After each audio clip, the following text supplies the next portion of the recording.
Paz do Senhor para todos. Estamos iniciando mais um programa Cristocráticos e também iniciando a gênesis da introdução da pedagogia das revistas da escola dominical. Especificamente a lição desse trimestre, que tem como base a antropologia bíblica. Antropologia é uma palavra de origem grega. Anthropos quer dizer homem, logia quer dizer estudo, fala, expressão. A antropologia teológica é a ciência que estuda a natureza do homem, a plenitude do homem na sua esfera físico e espiritual. A lição que vai ser dada no próximo dia 9 de fevereiro desse ano é sobre a sexualidade humana. Quem formou a sexualidade humana? Para que isso serve? Qual a sua funcionalidade? Quem implantou a performance sexual do ser humano e para quem essa performance sexual foi consolidada? É este assunto que procuraremos salientar a partir de hoje. A Bíblia diz que Deus criou o homem e a mulher à sua imagem e semelhança. Homem, do hebraico jachá, e mulher, do hebraico nekevá. Homem, macho, masculino. Mulher, fêmea, feminino. Ou seja, Deus não criou outro tipo de sexo que não fosse macho e fêmea. Deus criou a sexualidade para ser consolidada a partir desses dois tipos de sexos. O homem e a mulher. A Bíblia diz que quando Deus criou o homem à sua imagem e semelhança e a mulher, o homem teve como matéria-prima o pó da terra, o sedimento da terra, a parte arenosa, apontando simbolicamente para a sua fragilidade, a sua capacidade de ser dependente de Deus e não autossuficiente, que o ser humano não tem nenhum tipo de autossuficiência. E a mulher foi criada da costela do homem. O osso, o conjunto de ossos, é formado de esqueleto.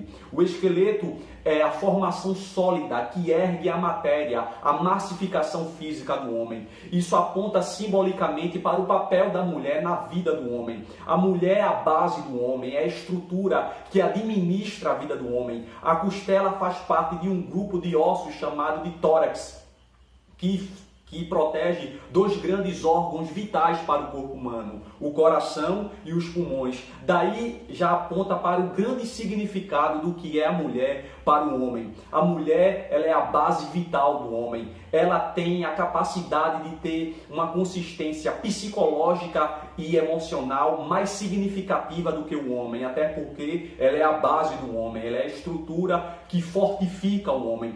Quando Deus criou homem e mulher, Ele determinou o instinto sexual. Vamos ler isso na Bíblia, Gênesis capítulo de número 1 e versículo de número 28. Gênesis capítulo de número 1 e versículo 28. Abra a sua Bíblia, por favor. Diz assim a palavra de Deus. E Deus os abençoou, e Deus lhe disse, frutificai e multiplicai-vos, e enchei a terra, e sujeitai-a e dominai-a sobre os peixes do mar, e sobre as aves do céu, e sobre todo o animal que se move sobre a terra. Perceba a existência de dois verbos na língua portuguesa. Primeiro, frutificar. O que é frutificar? É crescer de tamanho. E o outro verbo é multiplicai-vos, ou seja, é fazer com que esse tamanho ganhe pluralidade, é fazer com que esse tamanho ganhe quantitatividade. Deus determinou, no momento que criou macho e fêmea, o instinto sexual. O que é isso? O que significa isso? Primeiro, a gente deve compreender o que é instinto. Instinto é uma identidade psíquica do homem formada por um conjunto de fenômenos físicos que determinam a sua capacidade existencial. Existem vários tipos de instintos do homem. Instinto do eu, instinto gregário, instinto social. E um dos mais poderosos é o instinto sexual, formado basicamente pela atração sexual, a capacidade de interação e do libido sexual. Deus, a partir do momento que deu o instinto sexual para macho e fêmea, ele estava determinando a capacidade da procriação humana. O sexo foi criado basicamente por três caracteres ou três fatores. Primeiro, a procriação humana, a capacidade reprodutora do ser humano. É através da capacidade reprodutora do ser humano que o ser humano forma duas grandes células que organizam o planeta Terra no seu contexto social e existencial, a saber, a sociedade e a igreja. Segundo, o ser humano Deus criou o sexo para o ser humano para que ele pudesse estar entrelaçado com a sua esposa dentro do matrimônio. Perceba, a sexualidade humana foi dada por Deus para ser exercida dentro do casamento e não fora do casamento. Terceiro, a sexualidade humana também foi dada como um meio de glorificação a Deus. Quando a performance sexual é usada dentro do casamento, ela não apenas se torna uma bênção física para o ser humano, para ambos o casal, mas também uma bênção espiritual para o ser humano. Deus dá graça, Deus dá fortalecimento espiritual mediante a performance sexual. Só que a gente deve compreender que, embora Deus tenha dado esse fenômeno extraordinário, saudável que é o sexo, detalhe, quando exercido dentro do casamento para o homem, mas só que a sexualidade não é o principal princípio que rege a relação heterossexual. Vamos ver isso na Bíblia. Gênesis, capítulo de número 2 e versículo de número 23 e 24. Perceba nesses dois versículos qual é o principal princípio que rege a relação matrimonial de homem e mulher. Versículo 23, vamos ler. E disse Adão: esta é agora ossos dos meus ossos e carne da minha carne. Esta será chamada varoa, porquanto do varão foi tomada.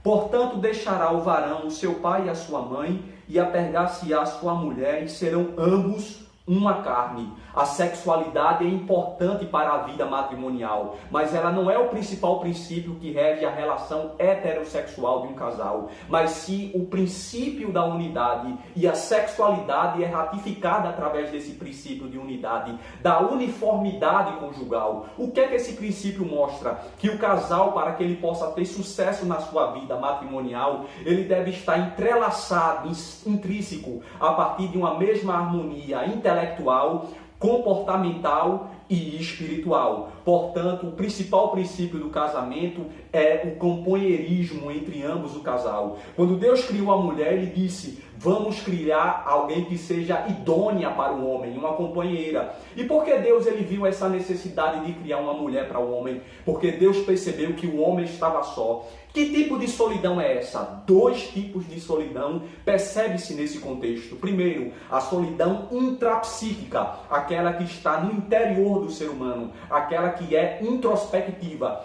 E a solidão extrapsíquica, que é aquela que está fora do ser humano, também conhecida como solidão social. Deus queria formar um ser que pudesse completar o homem por dentro e por fora. Daí, através da sua enorme e extraordinária inteligência, Deus ele criou a mulher. Só que existem aspectos negativos da sexualidade humana, ou seja, quando ela é usada sem a vontade, sem as diretrizes de Deus, como por exemplo a fornicação, que é o sexo exercido fora do casamento. Esse sexo exercido fora do casamento é um sexo que é reprovado por Deus. Nós vivemos em uma sociedade, em um mundo pós-moderno que está pregando a libertinagem sexual, ou seja, o livre acesso ao sexo sem nenhum tipo de freio, sem nenhum tipo de norma. E tudo que a gente planta é aquilo que a gente vai colher. Se a gente planta disciplina, justiça, se a gente planta retidão, a gente vai colher aquilo que a gente plantou. Mas se a gente planta pecado, a gente vai colher grandes pressões, grandes prejuízos em relação àquilo que a gente consolidou na sua esfera primitiva. Então a gente vê que o mundo hoje está tomado por um desequilíbrio sexual extremamente contundente. O ser humano não tem respeitado o livre acesso do sexo dentro do casamento, dentro do matrimônio. E quando se bate de frente com a vontade de Deus, os prejuízos são enormes. Por isso que a gente vê a sociedade tão desorganizada e sem freio moral dentro dessa área, dentro da área sexual. Segundo, o adultério.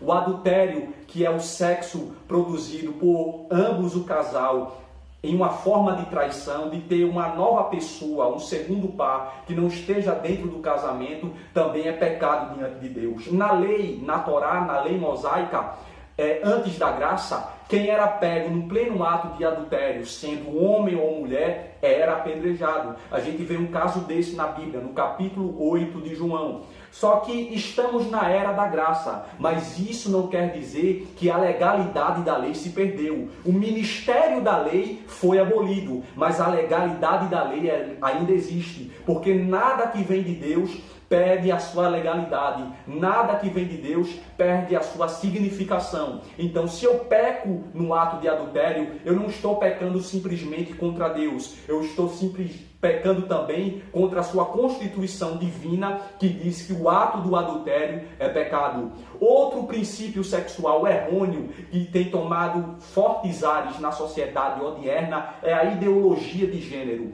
Uma ideologia formada por um grupo de ideólogos que não tem nenhum tipo de temor a Deus. Segundo essa ideologia, o gênero sexual do homem ou de uma mulher não é uma construção orgânica, biológica, mas sim uma conquista social, cultural, ou seja, que o ser humano, independente dos seus órgãos reprodutores, ele não nasce macho e nem nasce fêmea. Isso é uma conquista cultural, social, cotidiana que o ser humano deve ter. E isso é refutado de uma forma aviltante pela Bíblia. Deus criou macho e fêmea a partir do seu nascimento. E percebe-se isso através dos seus órgãos reprodutores.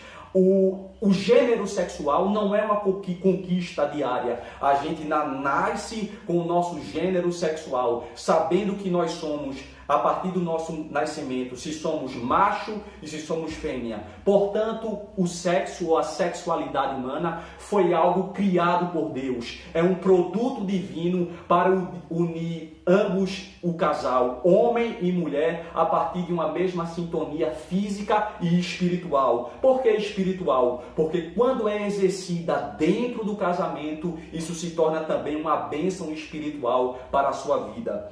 Que Deus te abençoe, muito obrigado pela sua atenção, se inscreva no nosso canal e nos mande o seu like. Até o próximo programa, que Deus te abençoe. Amém.